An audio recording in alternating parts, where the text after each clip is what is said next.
বরিশালের একটি গ্রামে শাহিন নামের এক যুবক বসবাস করত। বয়স আনুমানিক ৩০ বছর। তার বাবা একজন হতদরিদ্র কৃষক।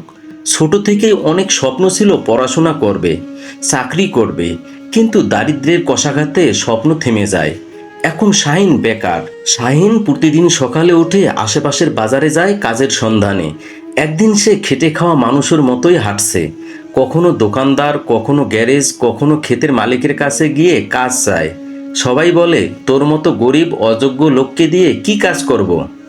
এক সময় সে ক্লান্ত হয়ে হতাশ আর চোখে জল নিয়ে বাড়ির পথে রওনা দেয়। হঠাৎ একটি গাছতলায় বসে থাকা এক দরবেশের চোখে পড়ে সে। দরবেশ বলে, ও বেটা, এত চিন্তিত কেন? শাহিন কান্নাজড়িত কণ্ঠে সব কিছু বলে দেয়। দরবেশ শান্ত হেসে বলে, তোর মন খারাপ নেই, আমি তোকে 3টা জিনিস দিচ্ছি। একটা পুরনো কয়েন, একটা লাল সুতো, আর একটা ছোট্ট আয়না। এগুলোকে ভালোবাসতে শিখো। এরা তোকে যা দেবে তা কোনোদিনই ভাবতে পারবি না। শাহিন কিছু না বুঝলেও জিনিসগুলো হাতে নেয়। দরবেশ তখনই অদৃশ্য হয়ে যায়। পরের দিন শাহিন গ্রামের এক পুরনো বন্ধুর সাথে দেখা করে, যিনি এখন ঢাকায় ব্যবসা করেন। সেই বন্ধু হঠাৎ শাহিনকে বলে, তুই আমার গুদামে কাজ কর, থাকা খাওয়ার ব্যবস্থা হবে। শাহিন তখন আর দেরি না করেই ঢাকা চলে যায়। কাজ শুরু করে।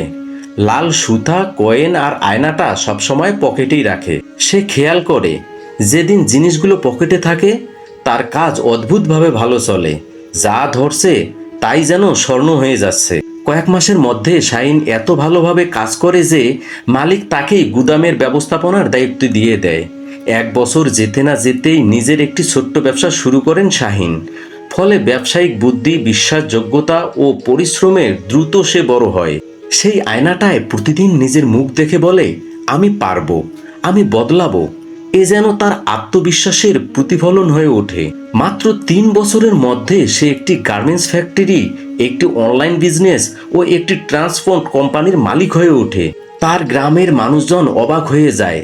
যে ছেলেটাকে কেউ কাজ দিত না, আর এখন সেই ছেলেটাই তার এলাকার মানুষদেরকে কাজ দিচ্ছে।